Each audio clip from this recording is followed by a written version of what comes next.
ఒక మాట ఉంది, నమ కపర్దినీ చ వ్యుక్త కేశాయ చ అని. పరమశివుడు ఒక్కడే కిరీటం పెట్టుకోడు. ఆయన ఎందుకు కిరీటం పెట్టుకోడు అంటే ఆయన బ్రహ్మాండములకు నాయకుడు కాదు కాబట్టి పెట్టుకోడు అని చెప్పకూడదు.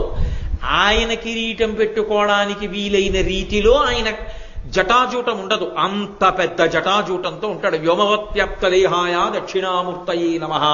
అంత పెద్ద జటాజూటంతో ఉంటాడు. ఆ గంగమ్మ తడిసిపోయి ఉంటుంది లోపల. అరుణజటేశ్వరుడని ఆ తడి జుట్టు ఎర్రగా ఉంటుంది. ఆ పెద్ద జుట్టుముడితో ఉంటాడు. జుట్టుముడితో ఉన్నవాడు శివుడే. వ్యుక్తకేశాయచ, బోడిగుండుతో ఉన్న శివుడు ఒకడున్నాడు. ఎవరా బోడిగుండుతో ఉన్న శివుడు? ఎవరో కాదు, ఆయనే. ఆ పరమశివుడే శంకరాచార్య స్వామి వారిగా వచ్చాడు. శంకరాచార్య స్వామిగా వచ్చిన వాడు శివుడే అని మీరు ఎలా చెప్పగలరు? శివావతారం అని ఎలా నిర్ధారించగలరు? వాయుపురాణం చెప్పింది.